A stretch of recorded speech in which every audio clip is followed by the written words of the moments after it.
احمدیت زندہ باد، احمدیت زندہ باد، احمدیت زندہ باد، احمدیت زندہ باد، احمدیت زندہ باد، احمدیت زندہ باد، احمدیت زندہ باد، احمدیت زندہ باد، احمدیت زندہ باد، احمدیت زندہ باد، احمدیت زندہ باد، احمدیت زندہ باد، احمدیت زندہ باد، احمدیت زندہ باد۔ آج چراغ ہر گھر میں ہے، آج خوشی ہر دل میں ہے، نئی صدی میں ہم داخل ہیں، شکر خدا کا ہر دل میں ہے، احمدیت زندہ باد، احمدیت زندہ باد۔ پر ہم اسلام کا ہر دم دنیا میں لہرائیں گے، کاٹے چاہے لاکھ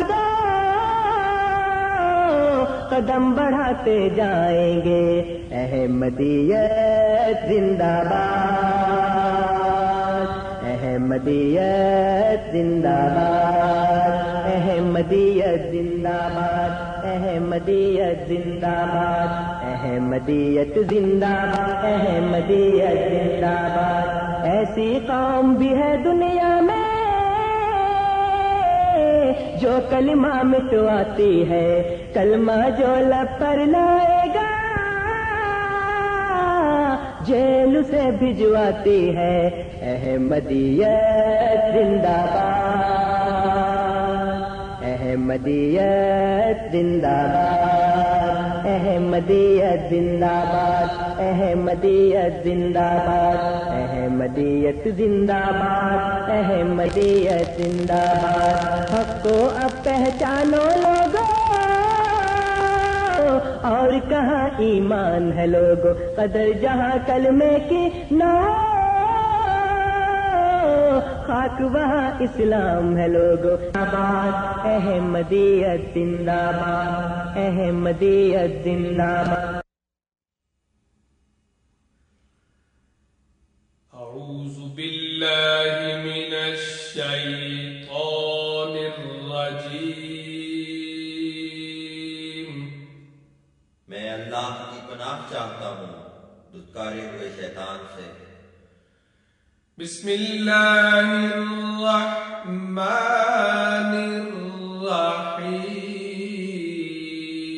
الرحیم۔ اللہ کے نام کے ساتھ جو بے انتہا رحم کرنے والا، بن مانگے دینے والا اور بار بار رحم کرنے والا ہے۔ الحمد للہ رب العالمین۔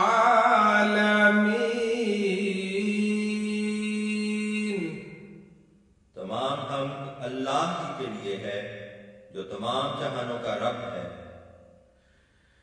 الرحمن الرحیم۔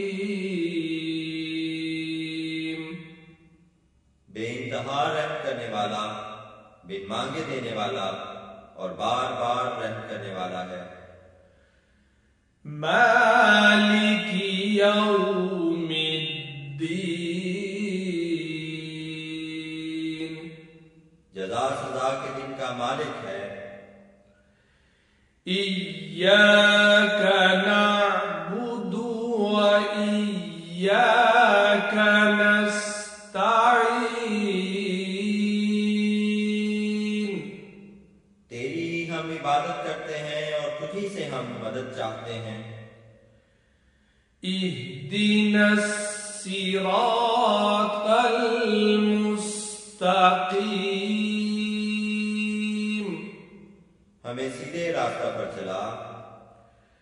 صراط الذین انعمت علیہم غیر المغضوب علیہم ولا الضالین۔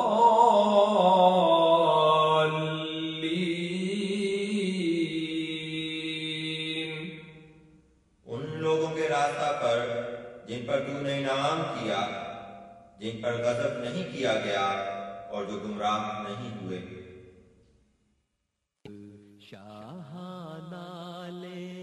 گداوانو بنا منگیا جتھوں مل جائے، سب شاہاں نالے گداوانو بنا منگیا جتھوں مل جائے، اس درد گداگر ہو جائیے، اس درد گداگر ہو جائیے، غیراں دی گدائی کی کرنی، اس درد گداگر ہو جائیے، غیراں دی گدائی کی کرنی، سانو مل جائے پیار محمد دا، اساں پریت پرائی کی کرنی، جتھے ذکر نہ ہووے ماہی دا، اساں ایسی خدائی کی کرنی۔ جڑے صفت محمد سن کے تے سڑ جان تے وکھیوں درد اٹھے، جڑے صفت محمد سن کے تے سڑ جان تے وکھیوں درد اٹھے، اونا بے ادبان مولا تک، اونا بے ادبان مولا تک، سچ دسو رسائی کی کرنی، اونا بے ادبان مولا تک، سچ دسو رسائی کی کرنی،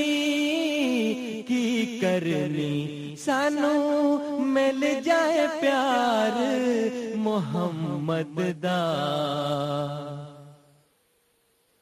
او دا لڑ پھڑیے جیڑا میلیاں نو اکو نال نگاہ دے صاف کرے، او دا لڑ پھڑیے جیڑا میلیاں نو اکو نال نگاہ دے صاف کرے، جیڑا خود ہی میلا ہوندا اے، جیڑا خود ہی میلا ہوندا اے، اونے دوجے دی صفائی کی کرنی، جیڑا خود ہی میلا ہوندا اے، اونے دوجے دی صفائی کی کرنی، سانو مل جائے پیار محمد دا، اساں پریت پرائی کی کرنی، جتھے ذکر نہ ہووے ماہی دا، اساں ایسی خدائی کی کرنی، جو کچھ ملنا ہے سانو مل جائے، اس کملی والے دے درد اتوں، جو کچھ ملنا ہے سانو مل جائے، اس کملی والے دے درد اتوں، اسی پھوک نہائے سی دولت نو، اسی پھوک نہائے سی دولت نو، نالے جگ دی شاہی کی کرنی، اسی پھوک نہائے سی دولت نو، نالے جگ دی شاہی کی کرنی، سانو مل جائے پیار محمد دا اساں پریت پرائی کی کرنی جتھے ذکر نہ ہووے ماہی دا اساں ایسی خدائی کی کرنی جتھے ذکر نہ ہووے ماہی دا اساں ایسی خدائی کی کرنی سانو مل جائے پیار محمد دا اساں پریت پرائی کی کرنی اساں پریت پرائی کی کرنی جو کچھ ملنا ہے سانو مل جائے اس کملی والے دے درد اتوں جو کچھ ملنا ہے سانو مل جائے اس کملی والے دے درد اتوں اسی بھوک نہائے سی۔ السلام علیکم ورحمۃ اللہ وبرکاتہ۔ مکرم نذیر آج کا پروگرام ریڈیو احمدیہ لے کر آپ کی خدمت میں حاضر ہے۔ یہ پروگرام ہر اتوار کی شب رات 10 سے 12 بجے 5:30 AM اور سپہر 4 سے 5 بجے 7:70 AM پہ پیش کیا جاتا ہے۔ اس پروگرام کا مقصد اپنے سامعین کو اسلام اور احمدیت سے متعارف کروانا اور اسی طرح آپ کے سوالات کے جوابات دینا۔ یہ جوابات ہماری جماعت سے مختلف علماء ہمارے پروگرام میں تشریف لا کر دیتے ہیں۔ آج ہمارے ساتھ ہمارے معزز ساتھی محترم انصر رضا صاحب تشریف فرما ہیں۔ انصر رضا صاحب آج کے پروگرام میں السلام علیکم ورحمۃ اللہ۔ جی وعلیکم السلام ورحمۃ اللہ وبرکاتہ، آپ کو بھی اور تمام سننے والوں کو بھی۔ محترم انصر رضا صاحب ہمارے باقاعدگی سے سننے والے سامعین کے لیے کسی تعارف کے محتاج نہیں ہیں۔ انہوں نے خود مطالعہ کر کے جماعت احمدیہ میں داخل ہوئے، پیشے کے لحاظ سے اکاؤنٹنٹ، پھر اپنی زندگی انہوں نے اسلام اور احمدیت کی خدمت کے لیے وقف کی۔ ان کے کئی مضامین اور کتب چھپ چکے ہیں، ہمارے پروگرام میں تشریف لاتے ہیں۔ صداقت مسیح موعود علیہ الصلوۃ والسلام ان کا موضوع ہوتا ہے اور ہر بات حوالے کے ساتھ کرتے ہیں۔ اور سامعین یہ بات میں اس لیے کہہ رہا ہوں کہ آج بھی میرے سامنے یہ فائل فولڈرز لے کے آئے ہوئے ہیں، فوٹو کاپیاں لے کے آئے ہوئے ہیں، کتابوں کے حوالہ جات لے کے آئے ہوئے ہیں۔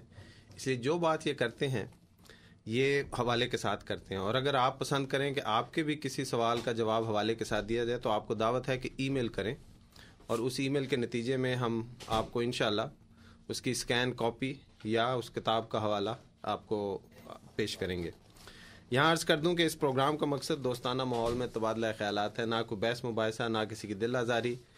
اسی لیے آپ کو بھی دعوت ہے کہ ہمارے پروگرام میں تشریف لائیں، لیکن ان اخلاقیات کو مد نظر رکھیے۔ ہمارے سامعین ہمارے ساتھ تعاون کرتے ہیں، ہماری حوصلہ افزائی کرتے ہیں، اور اسی کے لیے یہ چند گزارشات ہیں کہ ایک تو دوستانہ ماحول میں گفتگو کیجیے، دوسرا اپنی بات کو مختصر رکھیے تاکہ ہمارے مہمان جو ہیں وہ آپ کی بات، آپ کے سوال کے ساتھ مکمل انصاف کر سکیں۔ تیسری چیز جو ہے کہ ہم پروگرام کے آخری 5 منٹوں میں کوئی سوال نہیں لیتے، تو اگر آپ چاہتے ہیں کہ آپ کے سوال جو ہے پروگرام میں شامل ہو تو برائے مہربانی جلد فون کیجیے تاکہ اس کے ساتھ پورا انصاف ہو۔ آپ ہمارے پروگرام میں ای میل کے ذریعے اپنا سوال بھیج سکتے ہیں، QA یعنی کویسچن آنسر @voiceofislam.ca، QA یعنی کویسچن آنسر @voiceofislam.ca۔ ہمارے وہ ساتھی جو اس پروگرام کی نشریات براہ راست وصول نہیں کر سکتے، یا ہمارے کوئی ایسے سننے والے اپنے کسی عزیز رشتہ دار کو یہ پروگرام سنانا چاہیں تو اس کے لیے یہ پروگرام ویب سائٹ انٹرنیٹ پہ سنا جا سکتا ہے۔ ہمارا پتہ ہے voiceofislam.ca، voiceofislam.ca۔ ہم پروگرام کا سلسلہ شروع کرتے ہیں۔ ہمارا طریق ہے کہ پہلے ہمارے معزز مہمان اپنے افتتاحی کلمات آپ کے سامنے رکھتے ہیں، اس کے بعد ہم اپنے سامعین کو دعوت دیتے ہیں کہ بذریعہ ٹیلی فون ہمارے پروگرام میں شامل ہوں۔ اس دوران آپ ای میل کے ذریعے اپنا سوال ہمیں بھیج سکتے ہیں۔ تو پروگرام کا سلسلہ شروع کرتے ہیں۔ جی انصر صاحب بسم اللہ۔ جی جزاک اللہ مکرم صاحب، جیسا کہ آپ نے شروع میں بتایا ہے کہ جو پروگرام میں کرتا ہوں اس کا موضوع صداقت مسیح موعود علیہ الصلوۃ والسلام ہوتا ہے، اور میرا خیال ہے کہ ایک عرصے سے یہاں پہ جو ہم بات کرتے ہیں، خاص طور پہ جس پروگرام میں میں آپ کی خدمت میں حاضر ہوتا ہوں جی، اس کے بارے میں ہمارے سامعین کو اچھی طرح اندازہ ہے کہ ہم قرآن اور حدیث کی بنیاد پر بات کرتے ہیں۔ بے شک بے شک۔ اور سب سے پہلے کوشش یہ کی جاتی ہے کہ قرآن کریم کی بنیاد پر ہی بات ہو، اس کے بعد اگر ہمیں کوئی ثانوی ثبوت چاہیے تو پھر ہم حدیث کی طرف رجوع کرتے ہیں اور وہاں سے بھی اپنے تائیدی حوالہ جات جو ہیں وہ پیش کرتے ہیں. آج جو میں ایک بڑی اہم بات اپنے سامعین کے سامنے پیش کر رہا ہوں جو اس وقت دنیا کے معروضی حالات ہیں عام طور کے اوپر اور پھر مسلم امہ کے خاص طور پر اور پھر خصوصاً پاکستان کے اور چند دیگر اسلامی ممالک کے جہاں پہ اس وقت اتنا برا حال ہے کہ یہ سب جانتے ہیں اور لوگ اس کے بارے میں ہمارے لوگ جو ہیں وہ کافی تشویش میں بھی مبتلا ہیں اور وہ بہت خوفناک طریقے سے جو ٹی وی کے اوپر اور میڈیا میں جو اس وقت خبریں آ رہی ہیں وہ ہمیں مزید تشویش میں مبتلا کر رہی ہیں. جو قتل و غارت وہاں پہ ہو رہی ہے, جو جان مال اور آبرو جس طریقے سے ضائع کی جا رہی ہے اور مسلمان کے اپنے ہاتھ سے مسلمان کا قتل ہو رہا ہے, مسلمان کا مال لوٹا جا رہا ہے اور اس کے ساتھ ساتھ جو آبرو خراب ہو رہی ہے, یہ ساری باتیں ہمیں اس طرف مجبور کرتی ہیں کہ ہم سوچیں کہ ان تمام کی وجوہات کیا ہیں. اور جب ایک دفعہ یہ ساری باتیں ہم پر, سارے مصائب ہم پر وارد ہو چکے ہیں تو اس کے بعد اب ان کا حل کیا ہے, کیونکہ جو ہونا تھا وہ تو ہو چکا ہے, لیکن اب وہ کیا کام کیا جائے جس سے کہ یہ ساری جو وجوہات ہیں, یہ سارا جو مرض ہے وہ اب علاج کی طرف واپس جائے اور امت جو ہے وہ دوبارہ سے توانائی پائے, دوبارہ سے زندگی پائے. جیسے میں نے شروع میں عرض کیا کہ ہمارا تو جو بنیادی طور کے اوپر طریقہ کار ہے وہ یہی ہے کہ ہم قرآن اور حدیث سے بات بیان کرتے ہیں. تو اللہ تعالیٰ نے قرآن کریم کے اندر مسلمانوں کو ایک جماعت اور ایک نظام کے اندر منسلک ہونے اور اس کے ساتھ وابستہ ہونے کی سخت تاکید فرمائی. اللہ تعالیٰ نے فرمایا کہ کونوا مع صادقین, سچوں کے ساتھ شامل ہو جاؤ. اللہ تعالیٰ نے فرمایا ورکعوا مع الراکعین, رکوع کرنے والوں کے ساتھ رکوع کرو. فرمایا کہ دیکھو ان لوگوں کی طرح مت ہو جانا جنہوں نے اپنے دین کو ٹکڑے ٹکڑے کر دیا. اور واعتصموا بحبل اللہ جمیعا, اللہ کی رسی کو مضبوطی سے مل کر تھام لو. میں نے پہلے بھی ایک دفعہ عرض کیا تھا کہ یہاں پہ اللہ نے یہ نہیں کہا کہ اللہ کی رسی کو تھام لو, فرمایا اللہ کی رسی کو سارے مل کر تھام لو. واعتصموا بحبل اللہ جمیعا, مل کے تھامو. تو مل کے تھامنے کا مطلب یہ ہے کہ ایک جماعت بنے اور وہ جماعت جو ہے وہ پھر دینی اور دنیاوی طور کے اوپر ایک خوشحال زندگی گزارے, ایک امن والی زندگی گزارے. جو خلافت کا وعدہ کیا اللہ تعالیٰ نے, اس میں بھی اللہ تعالیٰ نے فرمایا کہ وہ تمہیں خوف کی حالت سے امن میں لے کر آتی ہے, وہ خلافت ہے. اور پھر یہ فرمایا کہ اس فلیعبدوا رب ھذا البیت الذی اطعمهم من جوع وآمنهم من خوف, کہ اس گھر کے رب کی عبادت کرو جو تمہیں بھوک میں کھانا کھلاتا ہے اور تمہیں خوف سے امن کی حالت میں لے کر آتا ہے. تو اگر ہماری بھوک نہیں ختم ہو رہی, اگر مہنگائی, بے روزگاری, یہ تمام وجوہات کی بنا کے اوپر عام آدمی کی دسترس سے وہ تمام چیزیں نکلتی جا رہی ہیں جو زندگی گزارنے کے لیے ضروری ہیں, اگر عام آدمی سے لے کر وزیر اعظم تک امن کی حالت میں نہیں ہے, خوف کی حالت میں ہے, جو افورڈ کر سکتا ہے وہ اپنے ساتھ سیکورٹی گارڈز رکھتا ہے, جو نہیں افورڈ کر سکتا وہ بیچارہ گھر سے نکلتا ہے تو اس کے گھر والوں کو نہیں پتا کہ وہ شام کو زندہ واپس آئے گا یا نہیں. ابھی آپ نے دیکھا کہ کراچی کے اندر 3 دن میں 100 بندہ مار دیا گیا اور وہ اب کوئی پوچھنے والا نہیں ہے, کسی کو نہیں پتا کس نے مارا, میں کس کے ہاتھ پہ اپنا لہو تلاش کروں, تمام شہر نے پہنے ہوئے ہندوستان نے. تو اتنی بری حالت ہے کہ آپ کو, یہ صرف کراچی نہیں پورے پاکستان میں اور دوسرے ممالک میں بھی, اسلامی ممالک میں اتنا برا حال ہے اس وقت. تو اس کی بنیادی وجہ جو ہے وہ یہ ہے کہ ہمارے اندر سے وہ جمعیت ختم ہو گئی ہے, وہ جماعت ختم ہو گئی ہے, ہم ایک مرکزی نظام کے ساتھ وابستہ نہیں رہے. اور جو اخلاقی برائیاں ہیں وہ تمام معاشروں میں تھوڑی بہت ہوتی ہیں, انسان ہے وہ فرشتہ نہیں بن سکتا, اس لیے وہ چوری چکاری بھی کر لیتا ہے, وہ شراب بھی پی لیتا ہے, وہ بدکاری بھی کر لیتا ہے, لیکن جو مومن ہے وہ جب ایسی حالت سے باہر نکلتا ہے تو پھر اس کو افسوس ہوتا ہے, شرمندگی ہوتی ہے, پھر وہ خدا کے حضور روتا ہے, گڑ گڑاتا ہے کہ اللہ تعالیٰ غلطی ہو گئی, معاف کر دے, آئندہ نہیں کروں گا. لیکن جب برائی کو بھلائی سمجھ لیا جائے اور بھلائی کو برائی سمجھ کے ترک کر دیا جائے, جب انسان کا خون پانی سے زیادہ سستا ہو جائے, جیسے میں نے کہا کہ آبرو اور مال اور جان, یہ 3 چیزیں ہر انسان کی, خاص طور پہ مسلمان کی دوسرے مسلمان کے لیے نبی اکرم صلی اللہ علیہ وسلم نے خطبہ حجۃ الوداع میں حرام قرار دے دی ہیں. صحیح.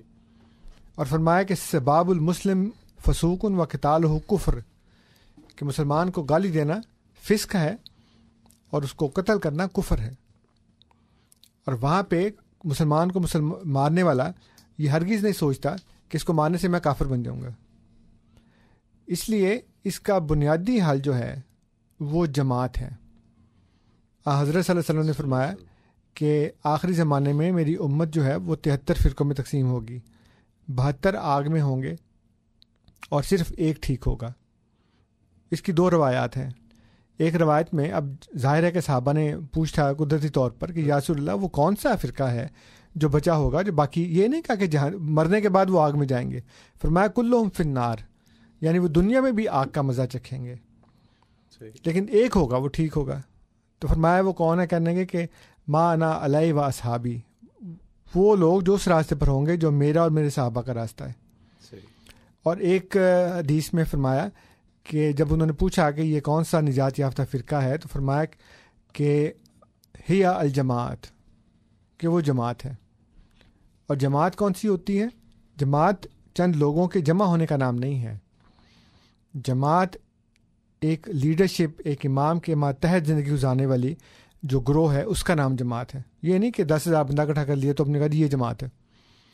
وہ صرف جمع ہوئے ہیں لوگ, لیکن ان کے اوپر جماعت کی تعریف اس لیے نہیں آ سکتی کہ ان کا امام کوئی نہیں ہے. تو حضرت صلی اللہ علیہ وسلم نے حضرت حذیفہ بن یمان رضی اللہ تعالیٰ عنہ کو فرمایا, جب انہوں نے کہا کہ یا رسول اللہ اس وقت تو خیر ہی خیر ہے, یعنی آپ ہیں تو آپ کی موجودگی میں تو خیر ہی خیر ہے, کیا اس خیر کے بعد شر آئے گا؟ تو آپ نے فرمایا ہاں ضرور آئے گا. تو انہوں نے کہا کہ یا رسول اللہ اگر میں اس وقت ہوں تو کیا کروں؟ آپ نے فرمایا کہ تلزم جماعت المسلمین و امامہم, کہ مسلمانوں کی جماعت اور اس کے امام سے التزام اختیار کرنا, یعنی چمٹ جانا اس کو. انہوں نے کہا یا رسول اللہ اگر اس وقت نہ امام ہوا نہ جماعت ہوئی پھر؟ تو فرمایا کہ فاتزل تلک الفرق کلہا, ان تمام فرقوں سے الگ ہو جانا اور جنگل میں چلی جانا, کسی درخت کی کھو میں بیٹھ کر اس کی جڑوں کو منہ مارنا یہاں تک کہ تمہیں موت آ جائے.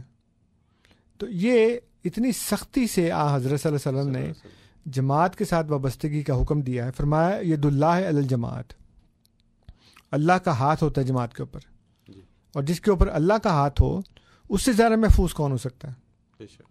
فرمایا کہ جب تم میں سے 3 آدمی سفر کے لیے جائیں تو ایک ان میں سے امیر بنا لو. اتنی سختی سے حکم دیا ہے.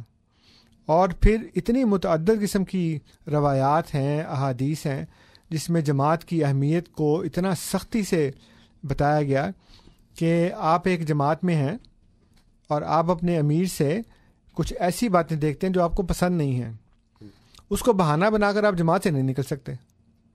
فرمایا کہ اگر تم اپنے امیر کے اندر کوئی بری بات دیکھتے ہو تو صبر کرو اور اس کا حق اس کو دو اور اپنا حق خدا سے مانگو. یعنی ہو سکتا ہے نا جماعت میں بندہ ہو کوئی اور کوئی ایسا فیصلہ ہو جائے جو اس کے حق میں نہیں ہے, وہ سمجھے کہ میں حق پر ہوں, لیکن جماعتی نظام اس کو حق نہیں دے رہا فرض کریں.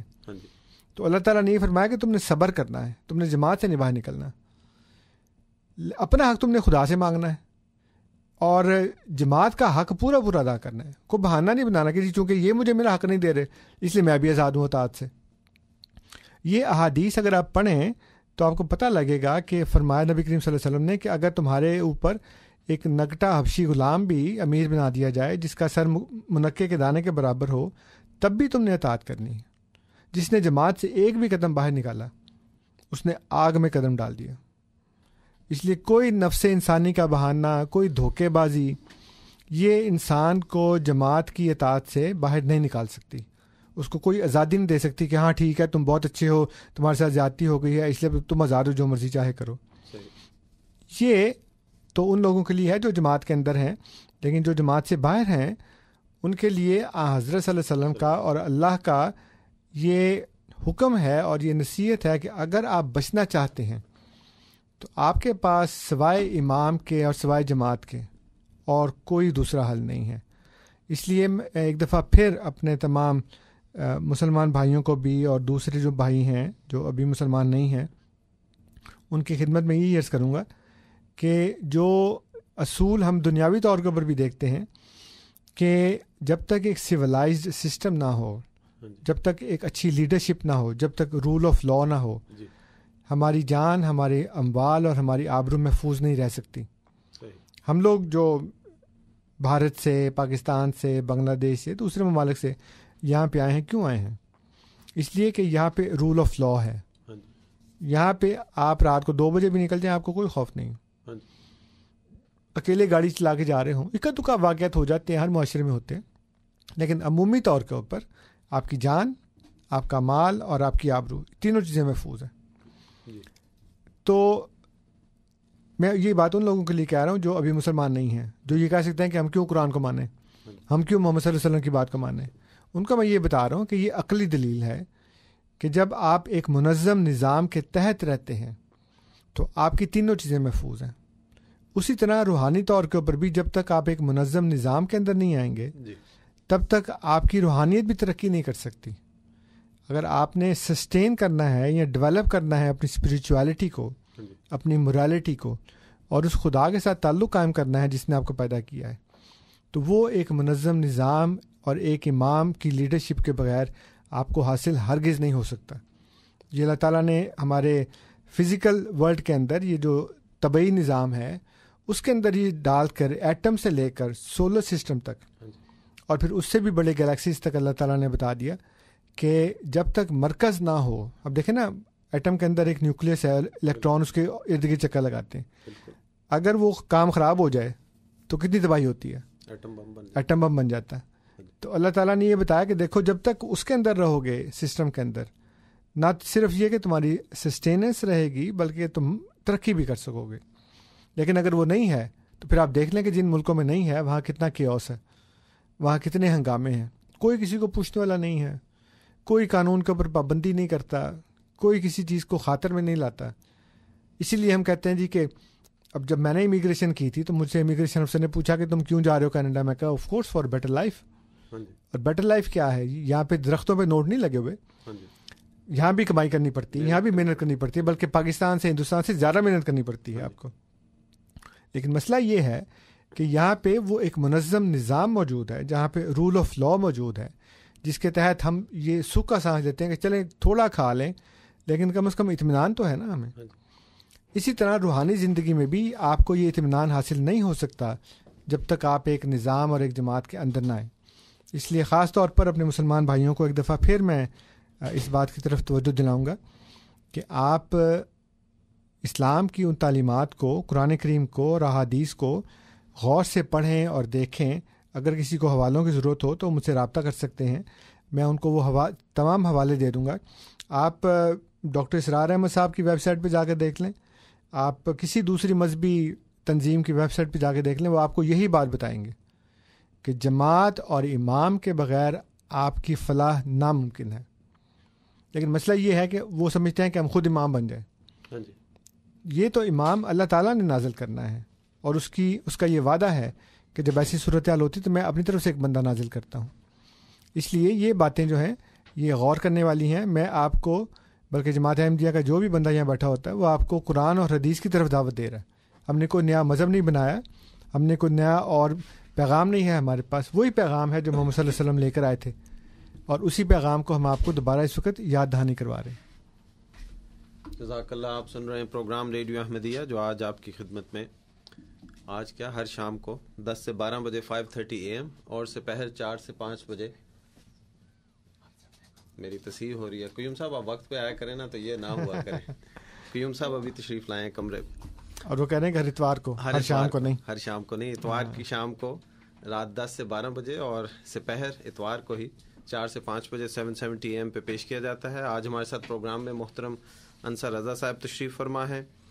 سامعین اب آپ کو دعوت ہے ہمارے پروگرام میں تشریف لائیے بذریعہ ٹیلی فون 416-410-6522 اسٹوڈیوز کا نمبر 416-410-6522 انٹرنیٹ کا پتہ voiceofislam.ca voiceofislam.ca بذریعہ ای میل سوال پوچھنا چاہیں تو ہمارا پتہ QA یعنی کویسچن آنسر @voiceofislam.ca QA یعنی کویسچن آنسر @voiceofislam.ca سامعین ای میل کے ذریعے سوال پوچھیں تو اس میں اپنا نام اور شہر کا نام لکھیں تاکہ ہم آپ کے تعارف کے ساتھ آپ کا سوال شامل کریں. پسند کریں کہ آپ کا نام نہ لیا جائے تو شہر کا نام ضرور لکھیں تاکہ اس حوالے سے آپ کا سوال جو ہے وہ ہم شامل کریں.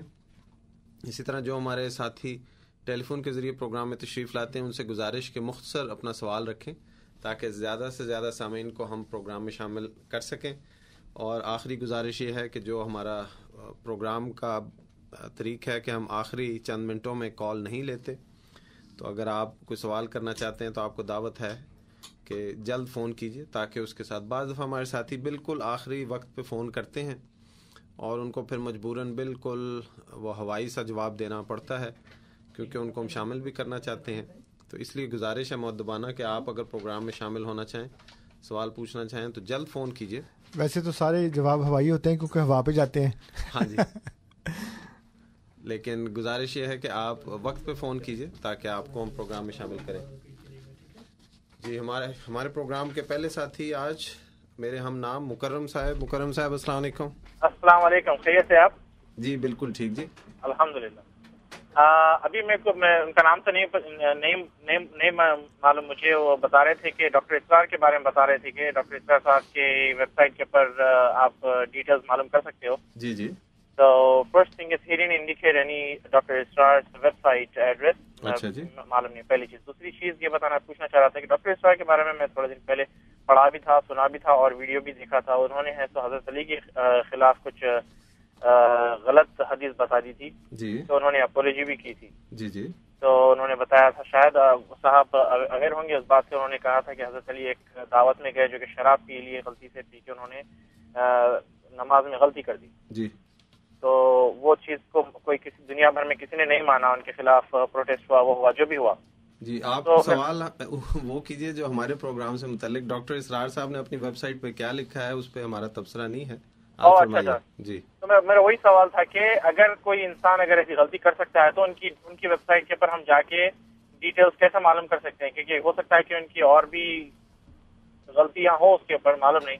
تو میں اتنا ہی معلوم کرنا چاہ رہا ہوں کہ ان کی ویب سائٹ آتھینٹک ہے یا نہیں ہے. بہت شکریہ آپ کا پروگرام میں آنے کا. میں وضاحت کر دوں کہ یہ پروگرام ڈاکٹر اسرار صاحب کا نہیں ہے اور وہ ان کی ویب سائٹ پہ کیا ہے, وہ اس پہ کیا لکھتے ہیں, یہ ان کا معاملہ ہے یا ان کی تنظیم کا معاملہ ہے. ہمارے پروگرام میں تو ایک ضمناً سا حوالہ تھا. جی انصر صاحب. اصولی بات یہ ہے کہ ہر بندہ نامکمل طور پہ غلط ہوتا ہے, نامکمل طور پہ صحیح ہوتا ہے. بالکل صحیح. مکمل طور پر صحیح ہونا یہ صرف رسول کی ذات کو زیبا ہے. بے شک. وہی ہر بات جو ہے وہ مکمل طور کے اوپر صحیح کرتے ہیں. اجتہادی غلطیاں ہو جاتی ہیں انبیاء سے بھی, لیکن وہ عمومی طور کے اوپر گناہ سے اور خطا سے معصوم ہوتے ہیں. ان کے علاوہ کوئی شخص ایسا نہیں ہے جو غلطی نہ کر سکتا ہو یا غلط بات نہ کہتا ہو. حضرت امام مالک رحمۃ اللہ علیہ جو مالکی فقہ کے امام ہیں, انہوں نے ان کے بارے میں لکھا ہے کہ وہ نبی کریم صلی اللہ علیہ وسلم کے روضہ مبارک پر کھڑے تھے اور انہوں نے انگلی سے اشارہ کر کے یہ کہا نبی کریم صلی اللہ علیہ وسلم کی قبر کی طرف کہ اس شخص کے علاوہ ہر شخص کی بات مانی بھی جا سکتی ہے اور رد بھی کی جا سکتی ہے. یہ صرف سٹیٹس ان کو حاصل ہے کہ ان کی ہر بات مانی جائے گی, رد نہیں کی جائے گی. تو جہاں تک ڈاکٹر اسرار احمد صاحب کا تعلق ہے, لازمی نہیں کہ وہ ہر بات غلط کرتے ہوں. اور جس بات کا حوالہ آپ نے دیا ہے اس کے بارے میں بھی صرف شیعہ حضرات نے پروٹیسٹ کیا تھا جب انہوں نے کہا کہ پوری دنیا میں کسی نے نہیں مانا. تو یہ آپ کہیں کہ پوری دنیا کے شیعوں نے نہیں مانا, یا جس کو پتہ لگا انہوں نے نہیں مانا, کیونکہ باقی دنیا کے لوگوں کو تو پتہ نہیں تھا کہ وہ کیا کہہ رہے ہیں شیعوں کو. بہت سے شیعہ ایسے ہیں جو اردو نہیں جانتے یا ان کو وہ خبر نہیں ملی. تو اس لیے یہ بات بھی محل نظر ہے کہ پوری دنیا کے مسلمانوں نے یا لوگوں نے نہیں مانا, صرف شیعوں نے پروٹیسٹ کیا تھا اس کے اوپر. وہ بات درست ہے یا غلط ہے یہ اپنی جگہ کے اوپر ایک بحث ہے, لیکن جب حضرت صلی اللہ علیہ وسلم نے فرمایا کہ علم جہاں سے بھی ملے حاصل کرنا چاہیے. اس لیے میں تو تمام علماء جو ہیں ان کی ویب سائٹس اور ان کے میگزینس جو ہیں وہ بڑے شوق سے پڑھتا ہوں. بہت سی علمی باتیں ملتی ہیں وہاں سے, انسان کا ذہن وسیع ہوتا ہے.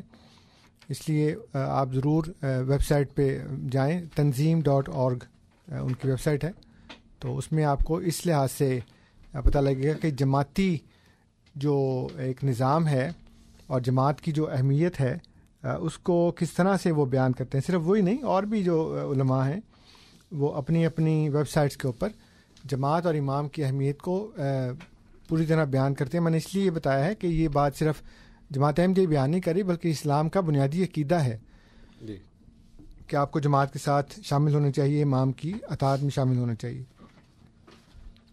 جزاک اللہ. ہمارے ساتھ محمود خان صاحب لائن پہ ہیں, ان کی کال کو لیتے ہیں. خان صاحب السلام علیکم. السلام. جی فرمائیے. ہاں جی, میں آپ کا پروگرام کافی دیر سے سن رہا ہوں, بڑا اچھا پروگرام ہے, اور بعض دفعہ تو آپ کو بڑے ہاٹ فون آتے ہیں, لیکن آپ کی سب سے بڑی جو بات ہے آپ اسی مطلب بڑے کول جواب دیتے ہیں. بہت شکریہ آپ کا, بہت شکریہ. تو آپ کا بہت اچھا پروگرام ہے, اس میں دینی بڑی چیزیں ہیں. میں نے یہ پوچھنا تھا کہ قرآن مجید میں کتنے نبیوں کا ذکر آیا ہے؟ ٹھیک ہے جی. اور کتنے نبیوں پر شریعت نازل جو شریف لے کے آئے ہیں؟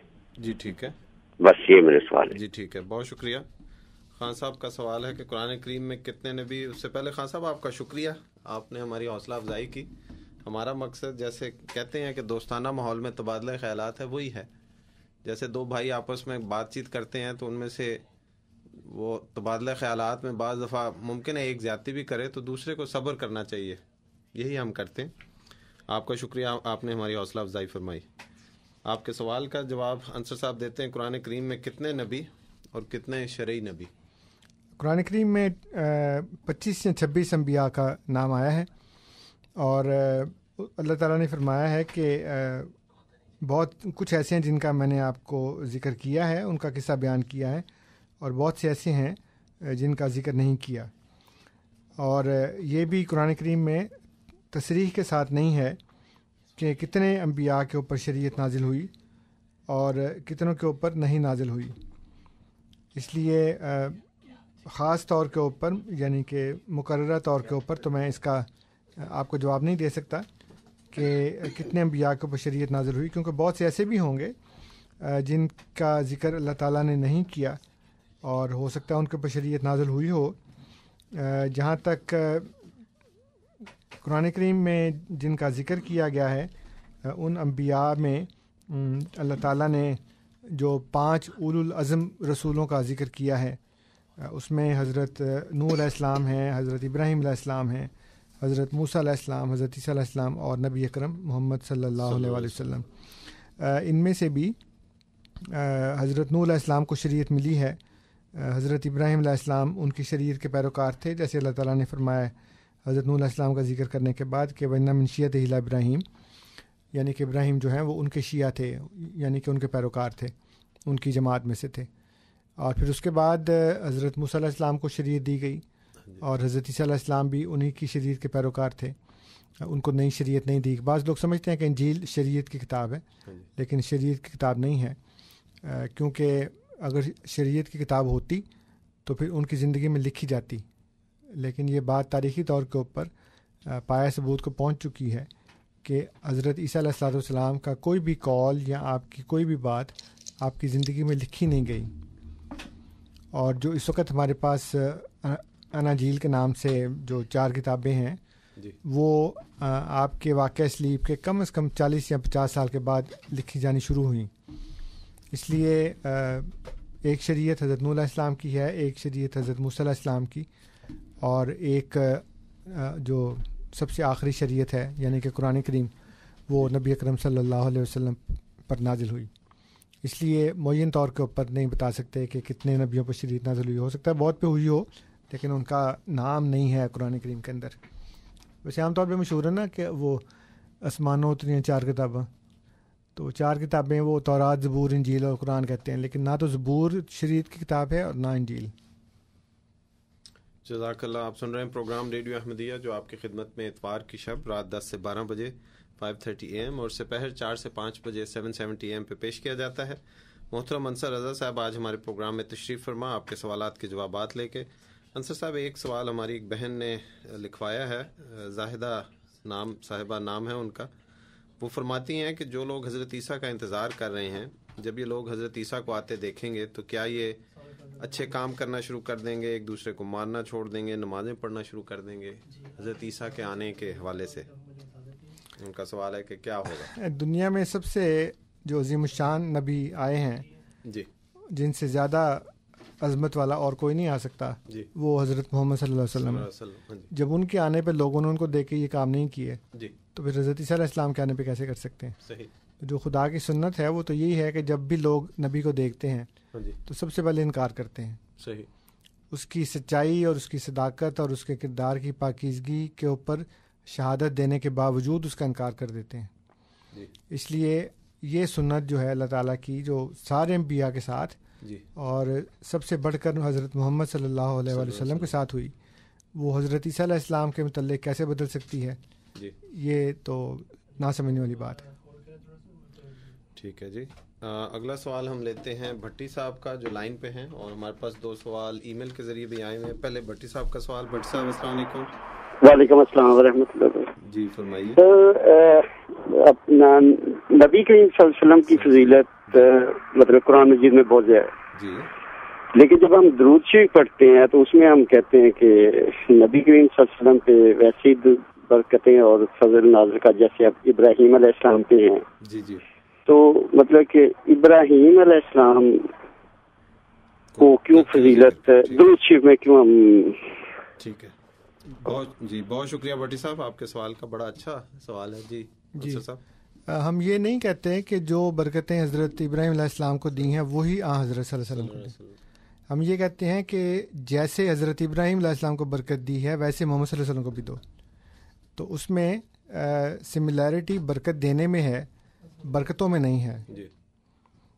تو ہم یہ کہتے ہیں کہ اللہم صلی علی محمد وعلی آل محمد کما صلیتا، تو صلیتا جو ہے وہ فعل ہے، فعل ماضی ہے، اور اس میں مخاطب کیا جا رہا ہے اللہ تعالیٰ کو، اور یہ کہہ رہے ہیں کہ کما صلیتا، جیسا کہ آپ نے درود و سلام بھیجا، رحمتیں بھیجی، اسی طرح کما بارکتا، جیسا کہ آپ نے برکت دی۔ یہ نہیں کہا کہ جیسی برکتیں ملی ہیں ان کو ویسی ہی برکتیں دے، بلکہ یہ کہا کہ جیسے ان کو دیا ہے ویسے مجھے بھی دو۔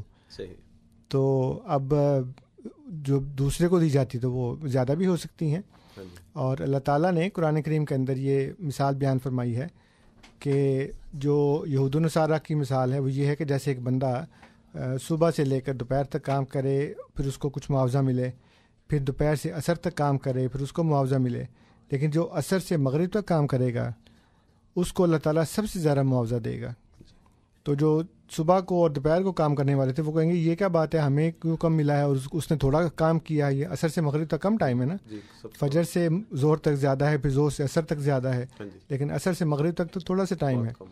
تو یہ امت محمدیہ کی مثال ہے کہ وہ عصر سے مغرب تک کے ٹائم کی مثال دی گئی ہے، یعنی کہ تھوڑے وقت میں کام کریں گے لیکن ان کو برکتیں اور ریوارڈ جو ہے وہ زیادہ ملے گا۔ تو جب امت کا یہ حال ہے تو جس کی امت ہے اس کو کیوں نہیں ملے گا زیادہ؟ اس لیے برکتوں کی کوانٹٹی میں نہیں ہے، بلکہ ہم یہ کہہ رہے ہیں کہ جیسے ابراہیم علیہ السلام کو برکت دی ہے اللہ تعالیٰ ویسے ہی محمد صلی اللہ علیہ وسلم کو اور آپ کی آل کو بھی دے۔ جزاک اللہ۔ آپ سن رہے ہیں پروگرام ریڈیو احمدیہ جو آپ کی خدمت میں ہر اتوار کی شب رات 10 سے 12 بجے 5:30 AM اور سپہر 4 سے 5 بجے 7:70 AM پہ پیش کیا جاتا ہے۔ محترم انصر رضا صاحب تشریف فرما ہے پروگرام میں۔ 416-410-6522 ہمارا اسٹوڈیوز کا نمبر، QA@voiceofislam.ca ای میل کا پتہ۔ عبدالسلام صاحب لائن پہ ہیں، ان کی کال کو لیتے ہیں۔ اسلام صاحب السلام علیکم۔ وعلیکم السلام ورحمۃ اللہ وبرکاتہ۔ جی جناب فرمائیے۔ سر یہ سوال ہے سورۃ مریم کی آیت ہے 8ویں اور 9ویں۔ جی، اس میں حضرت زکریا کو خوشخبری دی گئی ہے کہ ایک حضرت یحییٰ کے آنے کی بشارت دی گئی ہے، اور اس میں یہ انہوں نے کہا کہ میں تو میری بیوی تو بہت بوڑھی ہے، یہ ذکر ہے۔ اور پھر آگے اسی سورۃ مریم میں 21ویں آیت ہے، اس میں بھی حضرت عیسیٰ کی بشارت دی گئی ہے کہ یہ بتایا گیا کہ وہ تمہیں بیٹا عطا کیا جائے گا، اور انہوں نے فرمایا کہ میں نے تو کسی مرد کو نہیں چھوا، یہ ہے۔ تو اس میں حضرت مسیح موعود کی بھی جو پیدائش تھی وہ ایک عام پیدائش میں تھی شاید جڑواں. اس میں کیا حکمت ہے کہ جو نبیوں کو اس طرح مطلب جیسے حضرت عیسیٰ کو ایک جیسے یہ مانتے ہیں خدا کا بیٹا اور ان کی پیدائش میں ایک مطلب ایک خاص قسم کی پیدائش تھی, اس میں کیا حکمت ہے؟ جی ٹھیک ہے, بہت شکریہ اسلام صاحب. اسلام صاحب کے سوال سے پہلے ہم سوال لیتے ہیں محمد صاحب کا. یہ ای میل کے ذریعے آیا ہے, انہوں نے انگریزی میں سوال پوچھا, خلاصہ عرض کرتا ہوں. پہلا سوال ان کا ہے کہ قرآن کریم کی زبان جو ہے وہ حضرت صلی اللہ علیہ وآلہ وسلم کی زبان تھی عربی, اور اسی طرح قرآن کریم میں یہ بھی کہا گیا ہے کہ اگر قرآن کو سمجھنا ہو تو اس کے لیے عربی زبان سیکھو, صرف ترجمے سے گزارا نہیں ہوگا. آگے فرماتے ہیں کہ آپ کے امام حضرت وہ جی احمد لکھتے ہیں, مرزا غلام احمد صاحب قادیانی علیہ الصلوۃ والسلام کی جو کتب ہیں وہ اردو, پنجابی اور فارسی میں ہیں. تو کیا ان کی ان چیزوں کو, کتابوں کو سمجھنے کے لیے ہمیں یہ زبانیں سیکھنی چاہیے, اور کیا یہ قانون قدرت ہے کہ جو نبی کی زبان ہو وہ آنی چاہیے؟ تو انصر رضا صاحب. یہ قانون قدرت تو نہیں ہے جی, لیکن اور ہم نے اس بات پر کرنا ہے کہ اللہ تعالیٰ نے دنیا کے تمام زبانوں کو چھوڑ کر عربی زبان کیوں منتخب کی جی اور اس میں ہی اپنا آخری کلام کیوں نازل کیا, جس کے متعلق اللہ تعالیٰ نے یہ کہا کہ یہ تمام جہانوں کے لیے ہدایت ہے. جی, اس کے اندر ہدی للمتقین ہے, ہدی للعالمین ہے. تو جب ایسی بات ہو تو پھر اس کے کوئی نہ کوئی حکمت ایسی ہونی چاہیے جس سے پتہ لگے کہ یہ عربی زبان کیوں منتخب کی. اور یہ کہیں نہیں لکھا کہ جی آپ کو عربی زبان سیکھنی چاہیے. یہ اچھی بات ہے, آپ کو سمجھ آ جائے اگر, کیونکہ تمام دنیا کے مسلمانوں کو ایک ہی زبان کے اندر نماز پڑھنے کا حکم ہے. جی, تو اور یہ بھی ہے کہ جب تک آپ کو پتہ نہ ہو کیا کہہ رہے ہیں تب تک آپ اس نماز کے قریب ہی نہ جائیں. صحیح. تو اگر ایک بندہ کہہ رہا ہے الحمدللہ رب العالمین لیکن اس کو پتہ نہیں کہ اس کا مطلب کیا ہے, تو اس کے لیے تو وہ نماز نہیں ہے, اس لیے کہ وہ صحیح طرح سے خدا کا شکر ہی ادا نہیں کر رہا. صحیح. تو میں یہ بتا رہا تھا کہ عربی زبان میں کلام نازل کرنے کی وجہ یہ ہے کہ عربی زبان اتنی جامع زبان ہے کہ اس کے نہ صرف مختصر الفاظ میں بلکہ حروف کے اندر بھی معنی ہیں. جیسے الف سے آ کا مطلب ہے وٹ. اچھا جی. اور بے جو ہے اس کا مطلب ہے ود. اچھا. اور کا مطلب ہے لائک. اچھا. اور لام کے نیچے زیر ڈال دیں تو اس کا مطلب ہے فور. اچھا. تو یہ جس زبان کے اندر حروف کے اندر معنی ہوں, تو جیسے ایک دفعہ ایک انگریز حضرت مسیح السلام کے پاس آیا تو وہ عربی زبان پہ بات ہو رہی تھی, تو حضور نے فرمایا کہ اگر تمہیں کہنا ہو کہ میرا پانی تو تم کیا کہو گے؟ تو اس نے کہا کہ مائی واٹر. تو آپ نے فرمایا کہ عربی میں اگر صرف مائی کہوں تو اس کا مطلب ہے میرا پانی. تو تمہیں دو لفظ استعمال کرنے پڑے, میرا ایک لفظ سے کام بن گیا. تو جب اللہ تعالیٰ نے فرمایا کہ ہم نے اس قرآن کو عربی میں نازل کیا ہے تاکہ تم اس کو سمجھ سکو, تو اس کا مطلب عربی زبان نہیں ہے. اس کا مطلب یہ ہے کہ ایک ایسی زبان جو اتنی سیچوریٹڈ ہے جس کے اندر مختصر الفاظ میں آپ بڑی بڑی باتیں کہہ سکتے ہیں. اس لیے آپ عربی زبان کے کسی ایک جملے کو ٹرانسلیٹ کریں, آپ کو ایک جملے کے لیے کم از کم 3 جملے لکھنے پڑیں گے. جی. تو سب سے پہلی بات تو یہ ہے. دوسری بات یہ ہے کہ حضرت مسیح موعود علیہ الصلوۃ والسلام کی جو کتابیں ہیں وہ یقیناً اردو میں ہیں, پنجابی میں نہیں ہیں. فارسی میں بھی ہیں, اردو اور فارسی اور عربی میں ہیں. پنجابی میں حضور نے کوئی کتاب نہیں لکھی. الہامات البتہ آپ کو پنجابی میں ہوئے.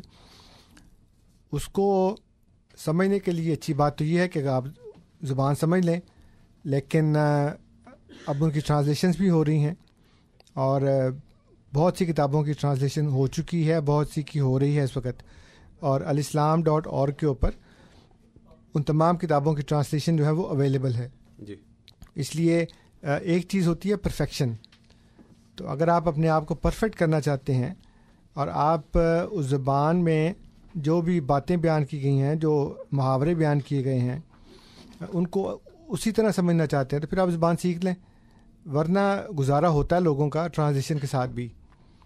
لیکن جہاں تک اسلام کا تعلق ہے, عبادات کا, تو اس کے لیے جب تک آپ وہ الفاظ یاد نہیں کریں گے جس میں ہم نماز پڑھتے ہیں اور جو لازمی ہیں قرآن کریم کی صورتیں نماز میں پڑھنے کے لیے, تو وہ آپ کو یاد کرنی پڑیں گی، اس کے معنی بھی یاد کرنے پڑیں گے.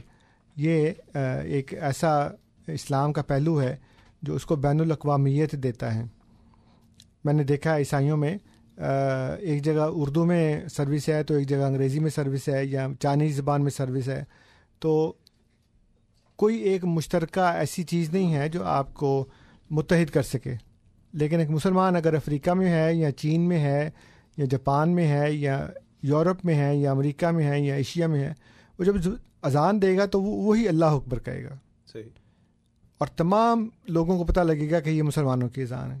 جب وہ نماز پڑھے گا تو وہی الفاظ دہرائے گا، سبحانک اللہم و بحمدک. وہ اس کو انگریزی میں یا اردو میں ٹرانسلیٹ کر کے نہیں پڑھے گا.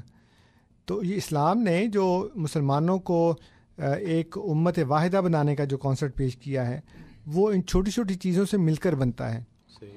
کہ جب بھی مسلمان ایک دوسرے کو ملتا ہے تو وہ کسی بھی علاقے کا ہو، کسی بھی زبان، کسی بھی رنگ، کسی بھی نسل کا ہو، وہ السلام علیکم ہی کہے گا. یہاں پہ بھی آپ دیکھ لیں، کوئی مسلمان لگ رہا ہو، اس کو کہ جی بردر مسلم السلام علیکم رحمۃ اللہ، وعلیکم السلام رحمۃ اللہ. تو یہ ایک بانڈ ہے جو اللہ تعالیٰ نے اور اس کے رسول نے ہمارے اندر قائم کیا ہے. تو یہ تو اس کے بغیر تو پھر کوئی مشترکہ بات نہیں ہو سکتی، کوئی اتحاد نہیں ہو سکتا. جزاک اللہ. عبدالسلام صاحب کا سوال سورۃ مریم کے حوالے سے کہ انبیاء کی پیدائش میں بھی کیا کوئی خاص بات ہوتی ہے، اور حضرت مسیح موعود علیہ الصلوۃ والسلام 1,24,000 پیغمبروں میں اگر 2 اس طرح کے واقعات ہو گئے ہیں تو اس کے اوپر کوئی تعجب کی بات نہیں ہے.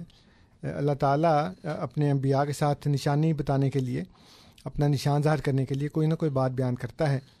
اور حضرت زکریا علیہ السلام کے ساتھ، حضرت ابراہیم علیہ السلام کے ساتھ اس طرح کے واقعات قرآن کریم میں مذکور ہیں کہ حضرت ابراہیم علیہ السلام کی جو پہلی اولاد ہے، یعنی کہ حضرت اسماعیل علیہ السلام، وہ 90 اور 100 کے درمیان، غالباً مجھے صحیح طرح یاد نہیں ہے، یا 100 کے تھے یا 90 کے تھے، تو اسماعیل علیہ السلام پیدا ہوئے. اور پھر حضرت سارہ کے ہاں جو اسحاق پیدا ہوئے ہیں، تو وہ چونکہ پہلے سے ہی نا امید تھیں، اسی لیے انہوں نے حضرت حاجرہ سے ان کی شادی کروائی حضرت ابراہیم کی، کہ میرے تو اولاد نہیں ہو رہی، تو تم تو کم از کم اولاد لو نا، تو تم کسی اور جگہ شادی کر لو. تو حضرت حاجرہ جو مصر کے بادشاہ کی بیٹی تھیں، شہزادی تھیں، تو ان سے حضرت ابراہیم علیہ السلام نے شادی کر لی اور اسماعیل پیدا ہوئے.